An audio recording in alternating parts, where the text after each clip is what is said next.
સ્થાનિક સ્વરાજ્યની ચૂંટણીને લઈને રાજકીય માહોલ ગરમાયો છે ત્યારે મુન્દ્રા તાલુકા પંચાયત, જિલ્લા પંચાયતની બેઠક તેમજ મુન્દ્રા બારોઈ નગરપાલિકાની ચૂંટણી માટે ઉમેદવારી પત્રકોની ચકાસણીની મહત્વપૂર્ણ પ્રક્રિયા હાથ ધરવામાં આવી હતી.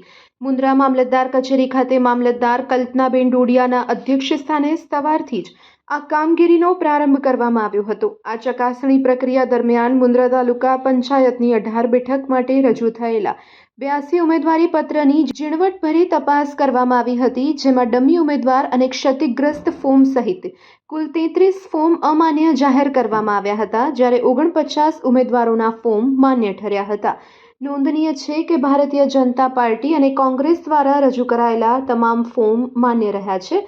બીજી તરફ મુન્દ્રા તાલુકા પંચાયતની ચૂંટણીમાં 7 બેઠક પર આમ આદમી પાર્ટીના ઉમેદવારના ફોર્મ પણ માન્ય રહેતા હવે આ બેઠક પર ભાજપ, કોંગ્રેસ અને આપ વચ્ચે ત્રિપાંખીયો જંગ ખેલાશે. આ સમગ્ર પ્રક્રિયામાં નાયબ મામલતદાર શ્રી જોશી, નિશાબેન ગોર સહિત અધિકારીઓએ સહયોગી રહી પારદર્શી કામગીરી કરી હતી.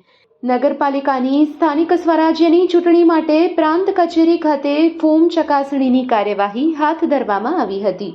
મુન્દ્રા બારોઈ નગરપાલિકાના 7 વોર્ડ માટે કુલ 100 ફોર્મ ભરાયા હતા, જેમાંથી 62 ફોર્મ માન્ય રહ્યા હતા, જ્યારે ડમી સહિત અન્ય 38 ફોર્મ રદ થયા હતા. ફોર્મ ચકાસણી સમયે વિવિધ રાજકીય પક્ષના ઉમેદવાર અને અગ્રણી હોદ્દેદારો મોટી સંખ્યામાં ઉમટી પડતા મામલતદાર કચેરી પરિસરમાં રાજકીય મેળા જેવો માહોલ સર્જાયો હતો.